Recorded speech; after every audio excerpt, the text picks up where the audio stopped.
maalmaha kamid ah nin ayaa wuxuu yiraahday aniga ag mariyay meel farmashi ah ayaa waxa ka maqlay qaylo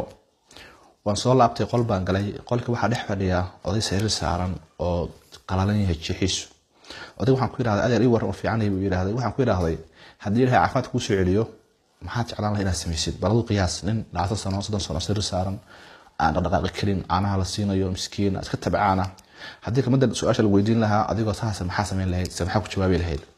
ninkii wuxuu ku yiraahday hal kelmad oo ka yaabisay ninkii wuxuu waxaan doonayaa hadii ilaahay caafimaadka ii soo celin lahaa waxaan doonayaa sujuudan dhulka inaan saaro sidoo kale uu sujuudan ayaan doonayaa ilaahay subhanahu wa ta'ala inuu u sujuudo inna lillahi wa inna ilayhi raaji'un bilqiyaas ninka hadii ilaahay caafimaadka u soo celin lahaa hal shay uu jeclaan lahaa aka shayna waa inuu sujuudo oo ilaahay subhanahu wa ta'ala mar u sujuudo adina waxa laga yaabaa oo caafimaad qaba waxba ku haynin wax walba haysta in salaad lagu karlaayahay oo salaad kala galaayay ninkaana wuxuu rajaynayaa hadii ilaahay mar caafimaad u soo celin lahaa inuu mar un ilaahay sujuudi lahaa sababtoo ah sujuuda ilaahay u sujuudisid runtii macnaha nimcada intii la egtay qiyaasi kartid dad waxa jira aan sujuudin dad waxa jira ama caafimaad ahaan u sujuudi waayeen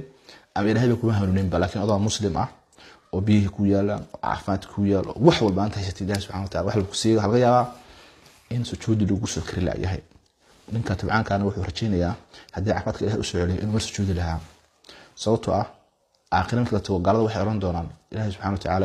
waxaan ahayn aakhir marka dunka joognay kuwa aan tukan baan ahayn waxaan ahayn kuwa masaakiinta qoodin baan ahayn marka qisadan waxay ku tusinaysaa